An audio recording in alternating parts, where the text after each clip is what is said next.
I suppose that, to state the obvious, I don't think that Jesus was a man God. As an atheist, I suppose it would be quite extraordinary for me to say anything else. The real question is then what sort of a man Jesus was. Now, quite frankly, we don't know.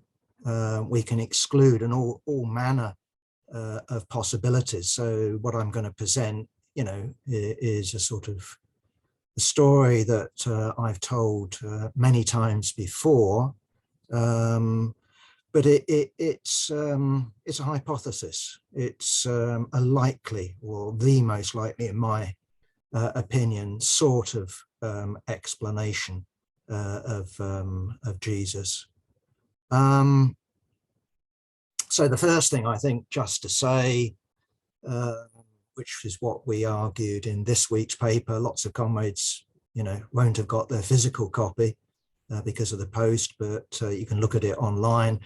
And that is that the chances of this man being born on December the 25th, year one, well, there's, 364 other days in the year, and quite frankly, we don't know.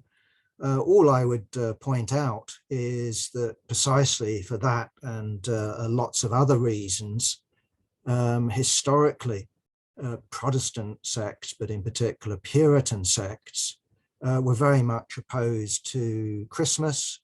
Many of them still are, because they recognize that this is a borrowing from paganism.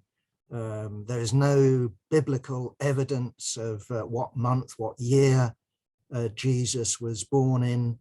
And indeed, we know that it was in the 4th century that they decided to plump for December the 25th. This is sort of eerily, how should I put it, close to the winter solstice. So, these Puritans do and did recognize that this was a borrowing. This isn't anything to do with their Son of God, by which they actually did mean the Son of God. Okay, so very briefly, let's try to work out this story. And a lot of it involves inference. A lot of it involves, how should I put it, intelligent guesses. We can exclude an awful lot. So this is a probability. So the first thing to say about Judea at the time of Jesus, and remember, according to the Bible, he didn't live in Judea. He lived in the north, in Galilee. Politically, that was separated. Nonetheless, what we're dealing with is a part of the world that was full of ferment. It had suffered invasion after invasion. The Macedonian Greeks, the Romans were the latest. Before that, there were the Assyrians, the Persians, the Egyptians, the Hittites. One could go on and on and on. And in periods when empires were either fighting each other or in decay, what we've got evidence of is national uprisings, peasant uprisings, sometimes urban uprisings, and brief moments of independence. So we know all of that. Okay. So let's get rid of that. So what we have, and again, this is something that we do know, is that ideologically, this found its reflection in all manner of different sects, all manner of different leaders. And, just to illustrate it, I think it's worthwhile recalling the Dead Sea Scrolls. What are the Dead Sea Scrolls? Well, they were discovered at the Dead Sea in a cave by some young shepherd, and they had all manner of different scholars reading often what was very fragmentary. Sometimes bigger scrolls. Suffice to say that the Catholic Church sat on these Dead Sea Scrolls for a very considerable period of time. And I can remember as a young man, a certain Eiserman coming along and leaking what they had translated to the public. And it made a big impact at the time, because the sort of idea in the mainstream press is that somehow they discovered the original Jesus. Well, no, of course they hadn't. But what they discovered is a sort of contemporary sect of Jesus, which has many eerie echoes of bits of the Bible. So no one's claiming, at least I'm not claiming, that the Dead Sea Scrolls, have anything to do directly with Jesus, but indirectly they're extremely valuable, because what they do is give us an insight into the world outlook and the expectations and the beliefs and the practices of at least one sect that was contemporary to Jesus. Now, my guess, for what it's worth, is the very nature of archaeology is that, just like with fossilized remains, for every one fossil you come across, there'll be 1,000, maybe tens of thousands, maybe hundreds of thousands of other dead animals that weren't preserved. So I'm sort of taking the Dead Sea Scrolls as an example of something that, has been discovered, that survived from these times. And I'm taking it as representative. Now, I think that's a pretty safe conjecture. Why? Because although the Dead Sea Scrolls are pretty damned unique and an amazing discovery, what we actually have is surviving is literature. Not only the Bible, what we have in particular is a guy who was around another broad contemporary of Jesus, and that is one Josephus, Flavius Josephus. That's his Latin name, and he wrote two particularly famous books. One is the Jewish War. He was actually part of the military command of the Jewish resistance, the Jewish uprising that culminated in the siege of Jerusalem between 70 and 73, what we now call AD, the Common Era. He switched sides and joined the Romans. But he described the situation in the run-up to the siege of Jerusalem, when there was a national uprising. The Jewish forces defeated a Roman legion. Then the Romans come in, but he describes a situation where the country is in ferment. And he describes a situation where there are many, many communist sects. That's his word. And these people, teamed up with bandits. Again, I'm taking them as guerrilla fighters. And what they would do is attack rich people. They preached some sort of communist doctrine. Some of them were royalist and thought that their leader was some sort of messiah figure. But basically, he's describing a situation of where there were many, many, many different groups. And it would be like if we'd only, in the future, in 1,000, 2,000, 3,000 years time, there'd been an apocalyptic nuclear war, an archaeologist discovered the archives of the Socialist Workers' Party. Well, no one would claim nowadays that that represents the left. And I don't think that what we want to be thinking about is that the Dead Sea Scrolls represent the left or the Popular Party at the time of Jesus. They were one of many. That's my argument. And in backing that up, we have Josephus, who was a contemporary. And it's interesting. Another of his books, The Jewish Antiquities, which begin, I think from my memory, basically he's describing to a Roman audience this strange people, the Jews. And what we have in here is a description of Jesus. And Well, from very early times, and what I'm talking about is sort of 18th and 19th century scholars, philosophers have scratched their heads and go, no, this doesn't work. This cannot be the words of Josephus. And indeed, modern scholarship has come along and analyzed, word patterns and all the rest of it. And I think the general consensus is now that this was some sort of medieval insert by some monk who, either out of religious piety, that Josephus must have forgotten the Lord. After all, he was the Son of God and performed miracles. How on earth could he forget Jesus? So either they inserted Jesus because somehow Josephus forgot him, or it was cynical forgery. We obviously don't know.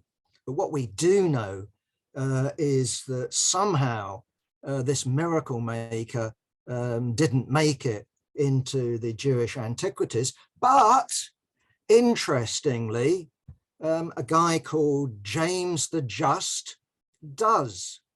And what we think, and there's very good evidence of it, because it's actually in the Bible, in the first, I'm talking about the New Testament here, in the earliest part of the New Testament, which is courtesy of Paul. What we have is a description by Paul of him going to Jerusalem and meeting, the Jesus party, headed by one person called James, who is called James the Just. And we have many other references to James the Just and how James the Just became head of the Jesus party. So, that doesn't seem to be in doubt. What the relationship between Jesus and James has been something of a problem for Christians. And what we've had is a steady degrading of that relationship. But Paul himself, in his writings, or the writings that someone put down under his supervision, simply says the brother of the Lord. And so I'm taking it as, evidence that was indeed the case. Okay, so very briefly, let's look at Josephus. He describes a number of different schools of thought that existed roughly at the time of Jesus. He talks about the three schools. He describes the Sadducees. These are the upper class Jews who run the temple.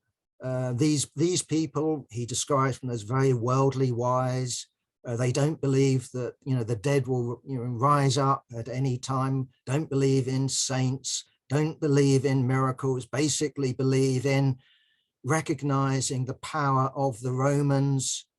Believe in reluctantly collaborating with them, not as enthusiasts. They don't like the fact that the Romans come along, for example, and start making their appointments to who will be the next high priest. They don't like it when various Roman emperors and generals, go into the Holy of Holies in Jerusalem, look around and say, bugger me, there's nothing in it. They consider all of that sacrilegious. Indeed, having any Gentile walking around a temple, let alone into the Holy of Holies, is completely unacceptable to them. But in their view, any attempt at resistance, any attempt at an uprising is sheer madness. Rome is a world empire. Their army has no equal, and therefore just learn to rub along with the Romans. That's their sort of, how should I put it, world outlook. Okay, so then what we have is the Herodians. We can put them aside as being not really Jewish. These are people that do enthusiastically collaborate with the Romans. They are only semi-Jewish. You've got people, because this is, a land that's been invaded and reinvaded and reinvaded. of where a lot of what you would call, roughly speaking, Judeans have become half Greek, and we are talking about Greek, not Latin, not Roman, go to the gymnasium, basically ape Greek ways. The Greeks are the sort of height of civilization as far as they are concerned. But also Josephus deals with the Pharisees. You've all heard of them in the Bible.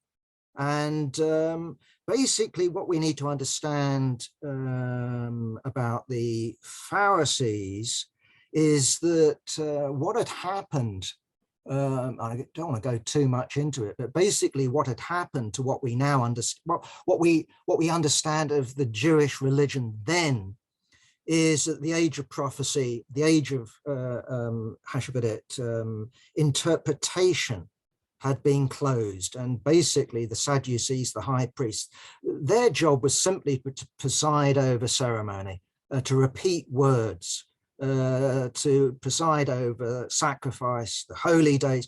But you did have this, how should I put it, Pharisee party, and the job of the Pharisees precisely was to interpret the word for the modern meaning of the time. Now, you've got various writers, such as Hyman Maccabee, if anyone's come across him. When I first read his book, The Jewish Revolution, I must admit it was like, wow, this is a fantastic book, and I still very much admire it. But along with Karl Kautsky, he makes the argument that what you had with the Pharisees is what you would call the popular party, that these were popular leaders. Now, you wouldn't get that from the Bible. And indeed, if we look at the Dead Sea Scrolls, you wouldn't get it from the Dead Sea Scrolls either. I'm equating the Pharisees with what the Dead Sea Scrolls talks about as smooth talkers. What I'm talking about here is people that participated, from what we can gather, in attacks on the popular party. And what's interesting is precisely Josephus adds in a fourth party, and that's what interests us. And what is particularly fascinating is he seems to have had, even though he was high class, came from the aristocracy, seems to have had first-hand experience of the fourth philosophy, of this popular party. Now, we don't know whether he joined the sect of the Dead Sea Scrolls. He describes them as Essenes. I'm taking the fourth philosophy, as I've argued, as a just equivalent of saying the left. So it's equivalent of some aristocrat today, someone from a bourgeois background joining the SWP or the CPGB or anti-capitalist resistance or SPEW or whatever you want to call it. But he joins something that has very many similarities with the practices of that are outlined in the Dead Sea Scrolls. And the Dead Sea Scrolls were written over a long period of time, roughly speaking. This is from my memory. I'll throw in a date, say 160, what we now call BC, right up to and just after the Jewish Revolution, which is 68 AD. And then it comes to an end. And obviously they scuttle away their precious writings and they hide them in a cave, and for good reason, because the Romans are just about to start marauding, massacring, and wrecking. So they hide away their holy texts. But as I said, Josephus seems to have spent a year with the Essenes. I still find it amusing. I've got a bit of an infantile sense of humor, I readily admit. He's describing these people, remember, to a Roman audience, and he's saying, look, they are really weird, these people. They don't believe in slavery. They have annual elections for who's going to lead them. They wear the same clothes all year round. They begin as white suits. They wear them until they turn to rags. But what they keep doing is washing their hands and washing themselves. And they even wash themselves after having a poo. And he's saying that not because, of course, he understands modern hygiene, because he actually said, but even though we all know having a poo is a completely natural thing, that these people go and wash themselves. And of course, what that's all about is making oneself pure for the Lord, because also what they're doing is praying and debating religion, but they have constant praying sessions. And it's interesting what they're praying for. So if we look at the Dead Sea Scrolls, some of it gets really militaristic. So for example, what you've got is the idea that they're praying for the intervention of God's angels here on earth. There's plenty of stuff in the Old Testament of where prophets get divine help. So this seems to be the thought world that they're keying into. But they also have the idea of purifying I'll call it the Jewish, Judean, call it whatever you will, the nation. And they believe that if they can purify enough people, what you'll have is a party of warriors organized into legions, going into the battle against what they call the Kittim. This clearly is a reference to the Romans. And with God's intervention and with legions of angels, they will win. And what they will constitute is God's kingdom, which isn't, of course, in their view, in heaven. It's here on earth. And basically this kingdom, just like the practices that they describe at, amongst their own community, this will be a communist theocracy, ruled, one presumes, by them. Presumably the Jews are some sort of elite, but this will be a world, to the extent they knew the world, that this would be a world system. Okay, let's move on.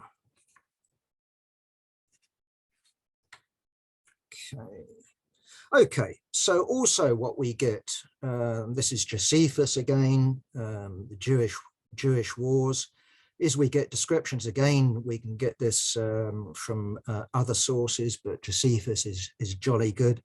What he describes is the coming together of rural and urban rebels. He describes the foundation or the formation, of the Zealot party. This is some sort of merger, as I said, of rural resistance and urban resistance.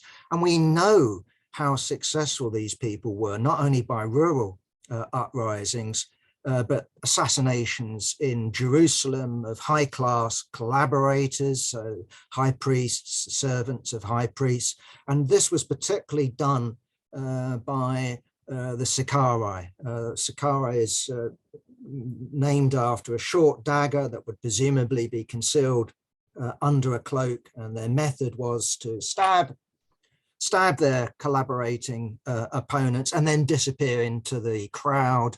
So you get the idea from Mao of the guerrilla operating in popular sea. So the idea would be, my argument certainly would be, is these people did have mass support. They weren't isolated assassins. They were no doubt an elite that were prepared to die. They had, fanatical religious ideas, but that was widely held. And what you had is a people that were on the edge of revolt. And what you had in terms of ideology is the belief in the end of times. And I've already described that. The end of times would come about, the Kittim, the Romans would be defeated. And that could come about either through, in terms of a section of the Zealots, through basically standard military tactics of a people's uprising, or you introduce a miracle into it of one extreme or the other. And my argument would be that we need to place Jesus in that thought world. And my argument would be that Jesus, of course, wasn't a zealot, but he was in the fourth philosophy. He was part of the popular party, and what he would represent is the most reliant on a miracle happening, the least reliant on practical guerrilla warfare and arming the masses. Jesus doesn't seem to have been one of them. How others would have regarded him, I don't know. That's impossible for me to say. But what I would argue is that precisely he inhabited that sort of ideological space. And if you take Josephus, it's worthwhile, again, just finishing on this one in that respect, that what he as an upper class guy, you can see him sort of shifting and almost in the same sentence, or certainly the same paragraph, between detestation of the fourth party because they were anti-upper class, and then an admiration of them. He admires them but hates them. You get the two feelings mixed up together. Okay, so we then come to the biblical Jesus. And my argument here is that the biblical Jesus just doesn't fit with real history. It just doesn't work out. Now, of course, you know, me, I'm an atheist. I don't believe in miracles. I don't believe in gods. I don't believe that you can overcome the physical laws of the universe. But what I would argue is that we shouldn't then look at Jesus in the Bible and simply say, well, we dismiss it. It's all rubbish. Because what we would understand as Marxists is the importance of myths. And what we understand myths as is a story within which there's a truth. And our job should be not because we will end up knowing, but we can put forward a probable argument of what lies behind the myths and why the myths were coined. And to illustrate the point, I want to begin with the nativity, the birth of Jesus, and that particular story. And after all, we're the right time of the year, aren't we? So you all know, well, I say you all, I don't know what religious education is like now in school, and maybe looking at the list here, maybe we're all so old that we all had a good religious education. I don't know, I did. I went to a Church of England school. We had daily religious readings. I was an atheist very early, but I always found Christianity intriguing because it just struck me as, well, this doesn't work. There must be, what is it? So anyway, so here's the story. Mary, she's impregnated by the Holy Spirit. You all know that. Isn't one of her cousins also, doesn't she conceive in the same way? It's a miracle. And nonetheless, Joseph marries her. So there they are. He's meant to be a carpenter. Out in Nazareth, that's right up in Galilee. And what we get is the story of the Romans. And I think at the time, depending on when he's really born, but let's ignore that. But the story in the Bible is that the Romans decide to have a census. Well, we know that they had a census in what we now call AD 6, but we also know that it didn't affect Galilee. But the Bible then says that what the census required is everyone to go back to their place of birth. Now, just imagine that. This is crazy. I mean, nowadays it would be completely mad because we asked each other where we were all born and where we now live. I'm very much an exception. You know, I live where I was born, but I would have thought I must be 1 in 100,000, Anyway, leave that aside. In the Bible, what we have is Joseph. I was born in Bethlehem. And now what we have in the songs, the little town of Bethlehem. Bethlehem is right in the south in Judea. And its significance is that this was the home base of King David. Now, King David was the fabulous in terms of mythology by this time, founder of a huge kingdom. Remember his son, Solomon, and you can stretch the borders perhaps all the way to the Nile, all the way to the Euphrates. Either way, he's meant to have built this fabulous temple, conquered all manner of different people like the Philistines. He's usually smiting the Philistines. But the significance is that he's blessed by God. He's God's king ruling over this land. And so my version of it is that it's very unlikely that Joseph was actually born in Bethlehem. So what else is going on? Well, according to, let me get it right, I think it's Luke and I think it's Matthew in the Bible, what we actually have bizarrely, because remember, Mary's never had sex with Joseph. So what we've got is Joseph going back to Bethlehem, and then what we've got is two of the testaments in the Bible describing the family tree of Joseph. They're both different, by the way, but what they do is they both go back to David, and then they go back eventually, like we all do, to Adam. My argument is that Jesus is propagandist, maybe Jesus himself, I don't know, but certainly his propagandists were putting out the idea that Jesus was the direct inheritor of the Davidic line. And to me, what this story was the sort of equivalent story that we know of in medieval, late medieval, early medieval times in terms of English history, of some bod popping up and saying, I'm the son of, I'm the real son of Henry VIII. I'm the real son of, Harold or whoever it is, Edward the Confessor, doesn't really matter. I'm a Saxon, I'm the real Tudor, I'm the real legitimate king of England. That's the point. Now, I'm not taking that seriously. I don't think that Joseph was in any direct way related to David.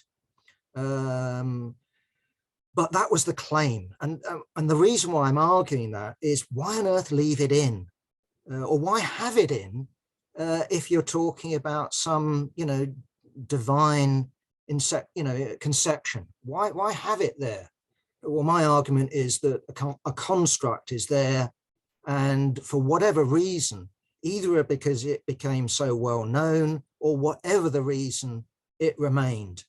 So in the same way that if we look at the earliest work, and we know again how to date these various works, the earliest bit of the New Testament precisely talks about James the Just being the Lord's brother, i.e. what you've got is a party that claims to be the religious but also secular royal family in Jerusalem. That's the claim. Okay, so I'm going to leave out a lot of the other fabulous stories. So, for example, I don't take at all seriously the 12-year-old, isn't it, Jesus going to Jerusalem, outwitting the temple priests in theological debate. How that ended up there, I suspect it was just made up to show how clever Jesus was. Likewise, again, that's worthwhile investigating. The first miracle. Why the hell is the first miracle? This is, remember, Jesus going along to a wedding party. You know the story. They run out of wine, and Jesus comes along, and there's some water vats, and hey ho, Zachar, it turns into wine, and the guests turn around to the host and say, start tasting this wine. I said, why did you keep the best wine to last? Well, obviously, because it's a miracle done by Jesus. But as the Bible explains, the habit was that you begin with the best wine and then you feed the guests the worst wine, because presumably they're so drunk by then that they don't notice the difference. My argument would be here that what we have is a later insertion as Jesus's first miracle, which is a deliberate blasphemy.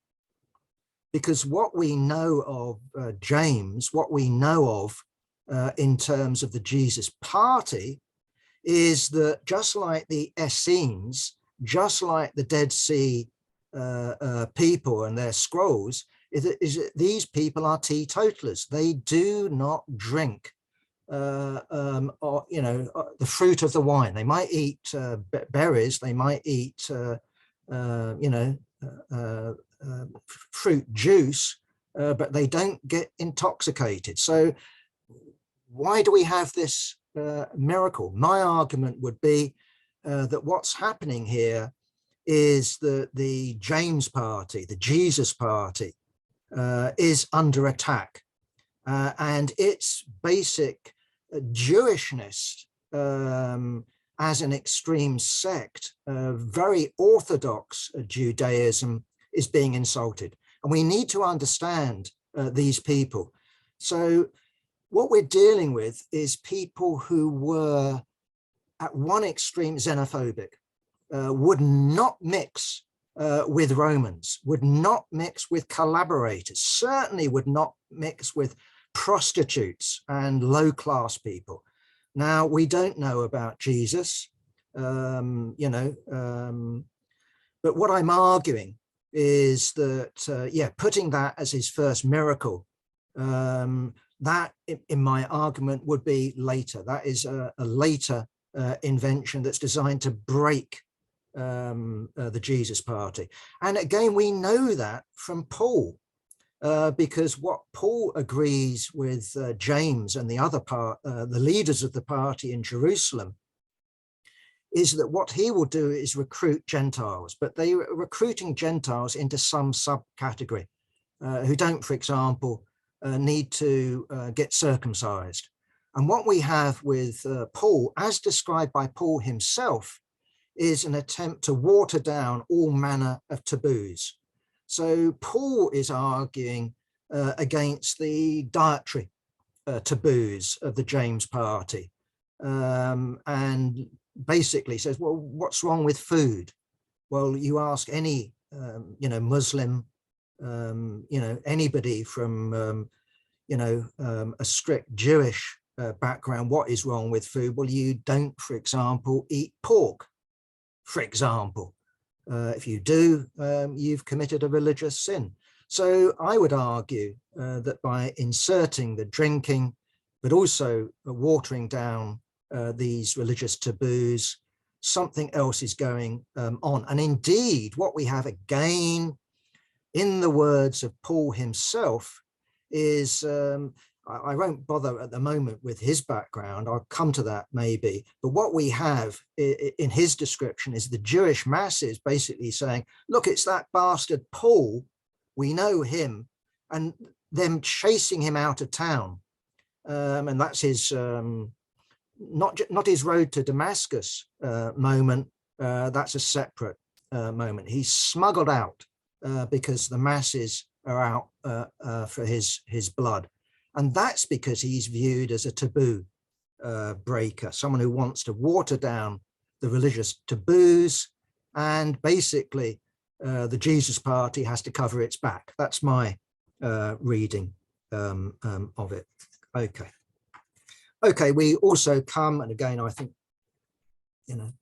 I think it's worth doing it. Did Jesus ever exist? It's quite possible he didn't. We have no contemporary evidence of him. The fact that when he was meant to being crucified, the dead were meant to have risen from the ground. The curtain of the temple was rent in half. There were earthquakes. The sun was blotted over. Well, no other person in Rome or in Jerusalem, no literate, there were plenty of literate people, no one noticed that. So we have all sorts of descriptions of earthquakes and natural disasters and all that stuff, even in casual letters but no one seems to have noticed that.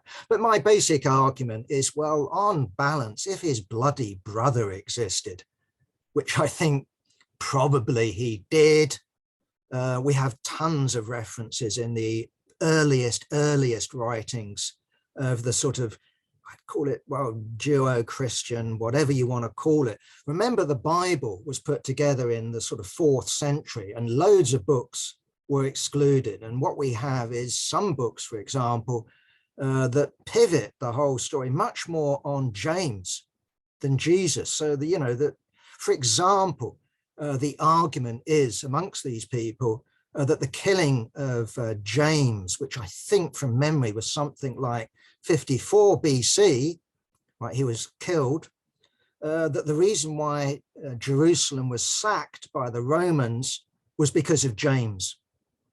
And that is something, that's a story you can find in other versions, other versions of well, I won't call it the New Testament, but other testaments that were written, roughly speaking, at the same time, that were excluded. And again, you can get hold of a volume and read the religious commentary, usually by a Church of England vicar who would be very knowledgeable. Well, these books were excluded because they lack the value, the purity of the four key books. Well, you read them, and in my view, well, hey, they're very similar, except they're different emphasis. They don't fit with the doctrine that was being built up in the 4th century, remember, under the domination of the Roman authorities. Okay, so I'm making the argument that in all probability Jesus existed, but he was one of many such leaders, one of many resistance leaders, that Josephus refers to just in passing. I think he uses the number 70, but that's a religious sort of throwaway term. He just means many, a bit like 57 varieties in modern lingo. Okay, so in my view, you can reconstruct some sort of version of probably what Jesus did in his brief revolutionary career. And what he seems to have done is convinced himself that he was not only a teacher, he seems to have been someone who would be literate. He would be someone who's clearly familiar with what we now call the Old Testament, with the writings. And remember, there'll be many other writings going on that were contemporary, religious prophecies and all the rest of it. He seems to be familiar with that. So he's definitely from the Jewish tradition. He hasn't come in from outer space, but he convinces himself that he's not only a rabbi, a teacher, but he's a prophet. And more than that, he convinces himself that he's the Messiah. And that means the liberator, the one that's going to bring freedom. And what he does, he merges the Messiah with kingship. So as I've argued, that what you've got is a religious political milieu. Some leaders proclaim themselves, we know that, in AD 68 to 73. Some leaders of the Zealots declare themselves to be kings. Others say we don't believe in kings, we only have one Lord, and that's up there. We do have in the Old Testament examples of, prophets and kings merging. Either way, Jesus seems to have convinced himself of that, seems to have gathered a following around his idea. And what we have, we can sort of detect in the Bible. What we think you've got is some sort of trip up north, and either that will be close at hand. Let me just look up the map and get the mountains right. Mountains in Old Testament thought world are holy places. That's where you meet God. That's where you can go and commune with God. So in the pre-Yahweh religion, and in the Yahweh religion, high places are holy places. They used to be for many, many different gods. But either way, Jesus seems to have traveled, let me get the mountain, either up to Mount Tabor, which is just to the east of the Sea of Galilee. Remember the story of the fisher folk and all of that, or further north to Mount Hermon. Either way, what we get is a description of his closest disciples, basically saying that he had the Holy Spirit enter into him and he becomes transformed. He's no longer an ordinary man. That doesn't make him son of God in a biological sense, but he's become something else. He's been reborn. And what we then have is a description of what I will call, and what other writers have called, his royal progress. And what he does, he travels down through Galilee, he travels down into Samaria, he travels over the Jordan, he comes back into Judea. And then we have in the Bible is his triumphant entry into Jerusalem. And, this is from Easter. Anyone who looks at Christian celebrations of Easter knows the story of the masses greeting Jesus. He comes into the city at a festival time. In the Bible, it's talked about as Passover, but some big festival where you get masses coming in from the countryside. This is now a one city cult. So it's no longer dispersed into many, many different religious centers as of yore. So the temple cult is central to the religion, and these festivals involve huge numbers of people coming in from the countryside. So not on the level of Mecca, but imagine it in that sort of way. And so that, the streets are heaving with people. This is often a time of riot. The Romans look at what's going on and they go, bloody hell, here they go again. Either way, they look at what is going on, and what you get in the Bible, I'm taking it as, to use a pun intended, as gospel. What you get is the masses, this is the words of the Bible, greeting Jesus as Messiah. They shout out, Hosanna, which means save us. They proclaim him the King of Israel. And Jesus rides a white ass that has prophetic significance. So he's referencing back, anyone who knows their religion knows what I'm doing. He's proclaimed. He marches up, again, this is New Testament, up to the temple, which is a huge, huge building. And what he does, according to the Bible, is he clears out these people called the money lenders. I'm very skeptical of that. I'm sure there could have easily been money. Why money changes? Well, I don't know what that's all about. No, the probable story actually is that what he does, he clears out the most collaborating high priests. That's the probable. Meanwhile, the other priests carry on as before. So what we also have is a description, again, this is the Bible, of Jesus and his fellow party members debating with what I'll call the Sadducees. So the temple has been taken over, but the religious clock in the temple hasn't been altered. And again, according to the Bible, what we have is a description of Jesus and his party expecting the end of times.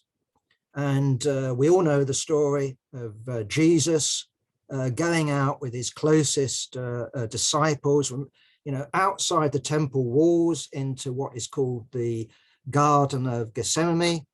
And we have the story of Judas, who in all probability would be one of his brothers, betraying him to the Romans and the high priests, and the Romans sending a cohort, and I think that's between 300 and 600 men.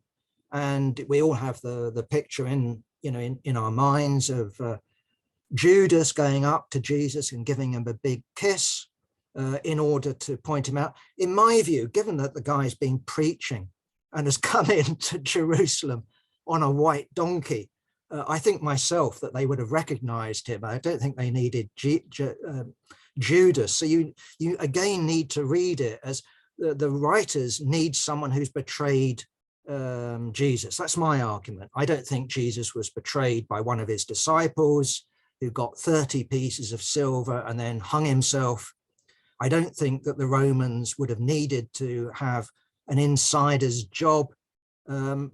Whether it was outside the walls or inside the walls, my argument would be that the Romans, in combination with the temple guard, seized Jesus, dragged him to the governor, Pontius Pilate. Presumably, Pontius Pilate either executed him very quickly or delayed it. Again, there are different arguments about it. Maybe Pilate, had him whipped. Maybe he mocked him by putting a bloody crown on him and a staff in his hands and all the rest of it to humiliate him. But the idea that it has in the Bible that there's Pilate, coming out of his governor's house, there's the balcony, and he's got 3 prisoners, 2 horrible murderer thief types, and Jesus, the guy that the masses have just been welcoming as their Messiah, and says, "Who do you want me to free?" And they turn around and say, "Well, not that bastard Jesus. We want Barabbas, one of these thieves. We want him freed." I think one, there was no such how should I put it, religious requirement for the Roman governor to free a prisoner. That's all rubbish. So I think, again, what's going on is rewriting, and what this is excusing the Romans of guilt of the death of what became the Christian man god. That it wasn't the Romans that did it. And remember, what you have in the Bible is the chief priest coming along and saying words to this effect that, no, we want Jesus killed, and on our hands, and on the hands of future generations, they will be guilty. We prefer that. So you get this blood guilt of the Jews. So the Romans are innocent. And again, in the Bible, the first person to say, who they've just killed is a Roman centurion. And we know the story then. Jesus rises from the dead, does loads more miracles. And it's from that that we have Paul. So at least Robert Eiserman's argument is that the beginning of the Acts, the earliest writings in the New Testament, probably didn't begin with this obscure, they have a lottery or something like that? No, it probably began not with the replacement of Judas, but surely it began with a debate or just a decision. Who's going to replace Jesus? Who's going to be regent? Because the idea went out that Jesus had risen. This seems to be the conviction of the Jesus party, had risen from the dead and would return very soon. So, these people lived in the end of times and expected Jesus back at any moment. So that's probably the case. But what we have is this Paul figure. Let me have a look at time because I don't want to go on too long. So I'm going to come to an end very soon. What we think we know about Paul is he began life as Saulus, and he begins life in terms of his political life as someone who's Latinized, Greekized, but someone who begins as a persecutor of the Jesus party, and that's the road to Damascus stuff, and how he sees the dead Jesus. And what we have is the argument in the Bible made by Paul that his visions of Jesus really do trump this doctrine of James the Just, of just observing the taboos and the ceremonies of Jerusalem and the Jewish cult, that what he does is he begins to separate the two and denounce these so-called apostles. So at one point, he's basically, oh, I'm very much in awe of you. And later we have his contempt for Jesus's brothers. Okay. Okay, right. Last point, and that is that what we have now in terms of Judaism and Christianity sort of flows from these times. And what we need to understand when we talk about Christianity isn't Jesus, isn't James, even though we have a testament, James's testament in the Bible, very much worth reading, by the way, Testament of James. One presumes it's been redacted, but it really is full of vicious class hatred. Nothing about the meek will inherit the world. Nothing about, blessed are the poor in spirit. James is putting forward a militant class perspective where the rich are roasted in hell. That's his politics. So we don't have Christianity coming from that source, except in the most peculiar way. We need to understand modern Christianity, and I think it's Christianity. Jesus wasn't a Christian. James wasn't a Christian. You could describe Paul as a Christian, and if he is, he's the father of Christianity. With him, it begins. Of course, it has its elements that went before, but he's the founder, not Jesus. And in the same way, modern Judaism owes its origins not to Jesus, of course, not to the Dead Sea Scrolls, not to the temple, not to the Sadducees. It owes its origins to the sack of Jerusalem and the destruction of the temple in AD 73. And what we have is a description, could be fanciful. Can't remember his name. Is it Rabbi Jokin or something like that? Other comrades will no doubt know. But he's smuggled out of Jerusalem and he's presented either to Tiberius or is it Titus? Again, I can't quite remember. Either way, they do a deal. And what we have then is the synagogue religion as opposed to the temple religion. So of course there are elements that predate that. The Hebrew Bible clearly does, but what there was then is a break. Clear division. Anyway, that's the argument, and I'll finish with that, Stan. Thank you very much.